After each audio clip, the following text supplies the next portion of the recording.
Hi folks, this is Meredith from the Papery Craftery, and today we're going to be using this template to make some springtime eggs. I'll go over in a little bit how to get your own copy of the template that I made, but let's go over the rest of the supplies we're going to use. I'm using wider paper today, 3/8 inch. I have this ivory here, and I have some sage green. Those are going to be the two main colors that we use. We're going to be filling our eggs with some spring flowers. So I also have a couple different pastels here and a pretty raspberry colored paper as well. As far as tools go, I find that with the wider paper, you're going to need either a long slotted tool like this. It's made for cones, but it works for the longer paper, or a needle tool, tweezers, small scissors. You might want to grab a paintbrush to get rid of any extra glue that you have. I'm using Elmer's glue all for making most of my project, but then we're going to be using some tacky glue to mount it. And I'm going to be using just a parchment covered workboard just to dip my paper in my glue. There's that template again that I mentioned, and I made it so that it would fit a couple of eggs, either 2 or 3, on my 5x8 inch pre-cut mat board that I like to use. I have a couple other things here, some scissors to cut out the template if you need to, an embossing tool, or a pencil, because you're going to need to find a way to transfer your egg shape to your final surface. Here's just a couple of inspiration pictures. I thought about just making your standard kind of patterned Easter egg, but then I remembered these sugar eggs that are made to be kind of hollow, and you look inside them and you see sort of a springtime scene. So that's what we're going for today, just kind of a take on that idea. First thing we're going to do is make the outside of our eggshell. And we're doing that with the ivory colored paper. It does show up a little bit more yellow than I would prefer, but it was either this or just a stark white, and I wanted it to be able to show up on camera. So use whatever color for your eggshells you want. You can even go a pastel route, like some of those inspiration pictures we saw. I'm using the ivory for today, and I want it to be a little thicker, so I make a double thick strip by folding it down the center, applying a solid line, but not too much glue, from one half of the paper all the way to the end, and then I'm just going to fold it back up, zip it on through, and once that dries, it's going to be a little bit more sturdy and perfect for on-edge work. If you like to use a thicker weight paper, a heavier weight paper like a cardstock or something, you don't need to do this. You can just use that as you go, but this is what I have on hand, so this is how I like to do it. So there you go. The glue's all done. Zip it on down by making sure there's no air bubbles and making sure that it doesn't get kind of uneven and crooked as it dries. So as the paper is printed in the size that I made it, one of these strips, these were about 8 inches long originally, so they're about 9 inches folded in half. 1 strip of that paper will be perfect for one of the eggs. You can change the sizes of the eggs by printing them larger or smaller. I have a link in the description box for this video that'll take you right to my website, where you'll see all my free templates that I've made, and you can print out whatever one you want. The egg will be on there. So I cut mine down just to have 2 eggs for this demo. You can, like I just showed there, use an embossing tool and push on the top of the template to get the shape. I found it's just getting harder and harder as I get older to see that embossing. This is another way to transfer a template to a work surface. You're going to flip it over, use a graphite pencil to just scribble all over wherever the line is that you want to show up on your template. So it's just the outline of the egg shape. Just scribble, scribble, scribble. Doesn't have to look pretty. You're going to line it face up again on your final surface, whatever that will be. And then you're going to use your pencil just to go over that line. And what the pencil is going to do is push on the markings that you had on the other side so that when you lift your paper up, you're going to be able to see the transfer of that line. This is a really easy way to do any template or outline or sketch or whatever you want to base your quilling or any other craft on. I've done this on wood. It's just great. If you want more information about embossing, I will link to a video that I've made about that because I know I didn't go into a lot of detail. But there is my pencil marks, and I'm just going to gently erase those a tad. You do whatever you'd like to do on your own. So it is going to be hard to see this on camera, but it's kind of hard to get exactly on the line once you put your eggshell down with your quilling paper. In a second, I'll show that. And I didn't want any marks to be showing through, so I just chose to just erase mine slightly so I can still see it in person. But in case my eggs don't line up exactly, I won't have any stray pencil marks around. So at this point, our outline strip, our ivory, is nice and dry. I'm going to use the tacky glue now. I'm going to make a little pile on my parchment covered workboard because I'm just going to be dipping my quilling paper right in that instead of trying to use a tool to get the glue on the end of my strip. Because remember, these are on edge strips. We're not using our quilling tool to roll this into a traditional shape. We're just making outlines with the quilling paper. It will be a little bit easier if you kind of soften your paper up just a tad. It's going to start making that curved shape, which is going to help us make the egg. Just running my needle tool down in both directions just to loosen it up a little bit. It's like curling a ribbon for a present. There's my outline. Here is my paper. And I'm going to try to just visually check the sizing here. I did rip off a little bit already because we want torn edges. That's going to make my connection a little bit smoother. But once I kind of size it up, I'm going to be able to tear off just a little bit more. I want it to overlap, but not too much. I don't want too much bulk on the bottom. It looks like that size is going to be pretty good for what I am looking for. So let's move that out of the way for a second. Grab my glue, and you can either use tweezers here if you want to, or you can use your hands. I am going to end up using kind of a combination of both. And I'm just dipping in to the tacky glue. Just trying to get a little bit on the edge.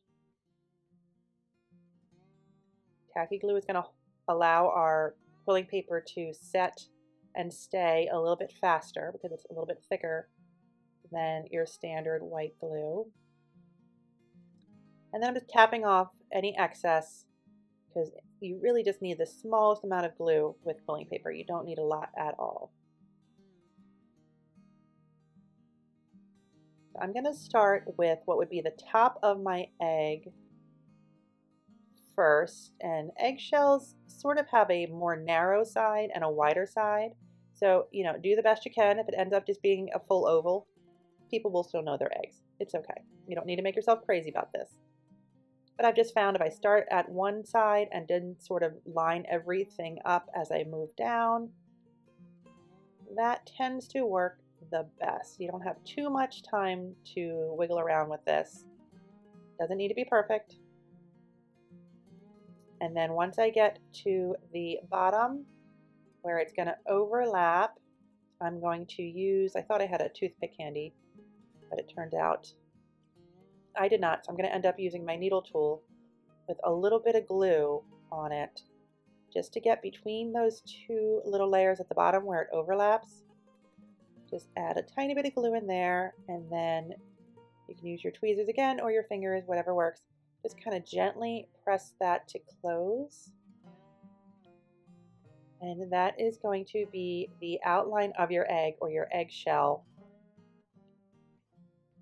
And we're going to, once that sets, start building our inside, our little spring flowers on the inside. And I went ahead and made both my egg outlines. So I'm going to start filling them in. The first thing I'm doing is making a little base for all my plants to be growing from. I just found it made it a little less stark than having just leaves and stems coming out from the bottom of the egg. So I'm eyeballing a couple inches of a singular piece. This is not a double thick strip. It's a singular piece of that same sage green that I showed in the beginning. And I have it about a third of the way up on the bottom of the egg. And because I want these two to look similar, I'm measuring that same length and cutting it off here. It's okay to have this cut. If you want to tear it, that's fine. And notice a little trick there. Sometimes when I'm measuring with my hands, I'd push my thumbnail into the strip to mark how long I want it, and that leaves a little indent where I know where to cut or tear. So that might be helpful to somebody. I still haven't found my toothpick, so I am just spreading some more of that tacky glue on the underside of my little sage green strip for the bottom. And then I'm going to start in the middle again just to make sure that it stays even. And just placing it against the bottom of my eggshell. I want to mention as well, while we're taking care of this part, that I'm using wider quilling strips today. I'm not using a standard 1/8 inch because I really wanted the depth. I really wanted to lean into the 3D quality of these eggs. So this will still work with a thinner quilling paper, but you won't get as much of a three-dimensionality with it. So just thought I'd throw that in while we were working on our bottom. Now we're going to start making some flower stems. I find it's easiest to start planning with your flower stems if you want to do a reverse. Again, you can do whatever you want in these eggshells. This is just a way to use the template that I made and just have some fun. So you don't have to do this exact craft. You can do whatever you'd like. But I'm starting with eyeballing where I think I would like to do the layout of my stems. And I'm just going to have a couple of flowers in each of these eggs. I'm going to be doing two different versions that are just going to go together. I am using another double thick strip for the stems because I want them to be nice and sturdy. I have one small one there, and then the next one's going to be a little bit longer. We don't want all our flowers looking exactly the same, so we're going to put some variation in there. And I'm also having them sort of curved because they're going to be sort of, lifelike. They're not all going to just stand up straight. They're going to have some shape to them. And once I'm happy with the layout of my third stem, I'm going to dip them all in a little bit of glue, and then we can start on our next step, which is going to be the flower buds themselves. But we're just going to fly through this part here. I think everybody's sort of getting the picture.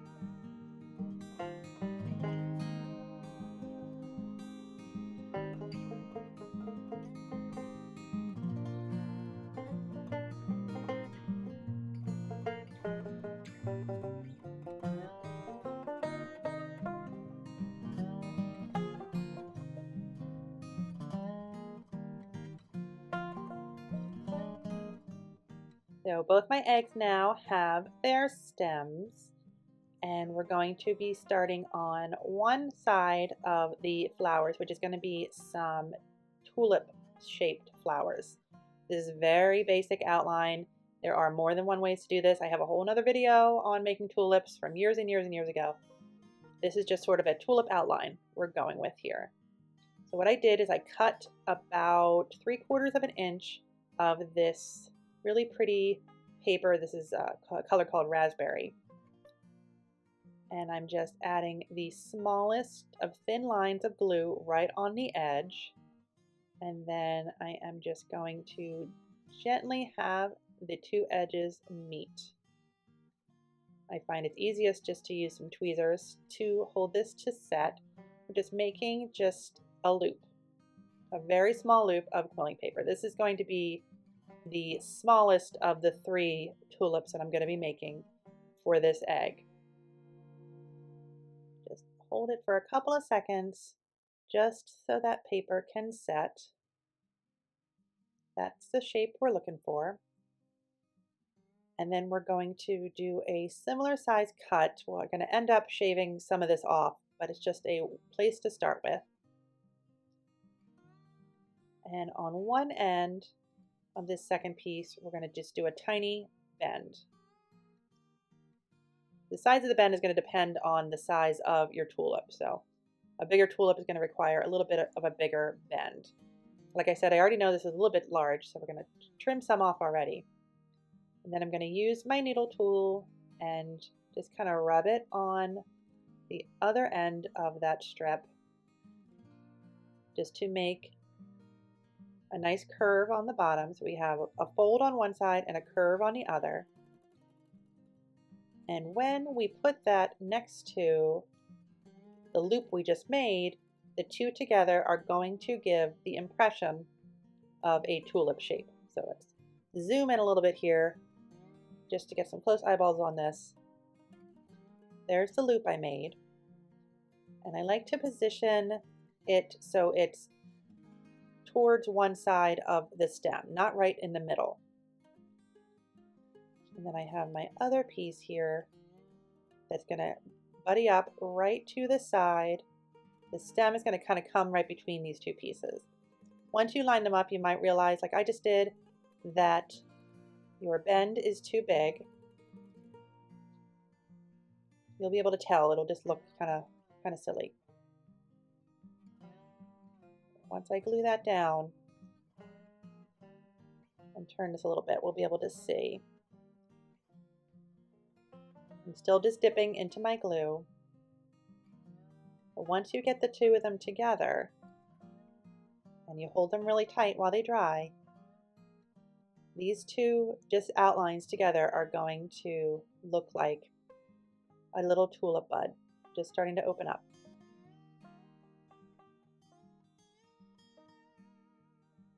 And I'm going to go ahead and make a bigger one on the center and another small one on the other side. And that's our tulip bulb. You can do different colors in one egg. I'm going to show an example later where I have 3 eggs. They all have tulips, different colors, different shades. The other thing we want to add is some leaves to the tulip. They have nice big broad leaves. I'm going to use a little over 1 inch of that same green. This isn't a double strip. This is just a single strip. I fold it over, but I don't crease the top. And I make it so that the ends are uneven. So one side has a little bit of a loop. The other side of the paper is going to be sort of straight. We're looking at a shape like that. That's going to give the impression of one of those big broad leaves. And then I like to kind of bend it over my thumb just a little bit as I'm pressing down the glue to dry, just to give it a little bend. I like when they are sort of just coming off of a couple of the stems. So anywhere you feel like you might have room between your stems, dip your leaf in a little bit of glue and get that lined up. And I'm going to do another one on the flower on the right side. There we go. Now we can start doing the different flowers we're going to do in the other egg. We're going to do 2 different versions actually on the other side. We're going to be using about 1.5 inches of this deep yellow quilling paper, same width here, and we're going to use our needle tool or whatever tool you like to use for this wider paper, roll it all the way to the end. We're going to let it open up a bit into a coil, then we're going to pinch one side right away and then give a quick pinch to the other side. We're not looking for a marquee as much as we are looking for sort of a half circle shape. Glue that tail down to dry. And there we are. So you can see I'm kind of pushing the paper between my two thumbs, keeping it flat on the other side with my index finger. That's going to be the center of one of our flowers. I have a 2.5 inch strip of a pale pink paper. We're going to be making some teardrops out of that. So roll it all the way end to end, take it off of your tool, and then pinch one side. I like to pinch it right where the end of the paper is. An easy way to hide that seam later on. Apply a little bit of glue and pinch that to close.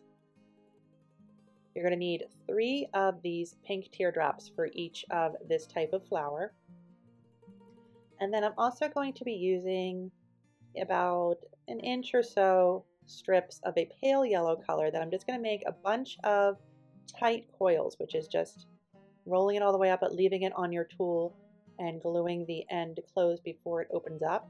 I'm going to be using a few of these as sort of clusters to do like a goldenrod type wildflower idea. So there's 2 different types of flowers in this second egg. So I have all my flower petals already done. We can start gluing those down. I'm going to start with these 2 long stems here, and that's going to be for my pink flowers. The pink flowers are going to be sort of a profile idea, like they're opening up towards the sky a bit. So I have 1 petal on one side of my stem, and I'm going to put 2 petals on the other side with all the points nice and snug towards the top of the flower. Just like that. There we go. And then that dark yellow half circle is going to be the flower center, but we're just looking at it from the side, if you can picture that. So everybody is looking up at the sky. Perfect. And then we're going to do the same thing on that other stem, the same type of flower, and then we'll move on to our little yellow goldenrod guys. So you can see there, I'm just doing some odd number clusters. I added some more stems, and then I'm going to just keep on dipping. And I have 2 that are coming right out from the stems, and then I just pile them on from there. So a couple of them have 3, and then just to keep the variation going, so everything's not all matchy-matchy, one of them has 5. The only thing we're missing now is to kind of fill in this space on the bottom. So to do that, we're just using more of our double thick green to just add some quick grass. And all that is just little strips of paper. They don't have to be on top of each other. They're just going to be in between our flower stems. If you want to add more, you can add more. If you want to add less, you can add less. You can do this however you like. I am just making different size strips. And what I was doing was most of them were following the same directions as the stems closest to them, but at some point they're going to change direction a little bit just to, again, just add a little bit of life into the grass as well. So far they're all in the same direction, but like I said, at some point one of them's going to flip sides on me. So just fill these in the same way until you get the finished look that you like.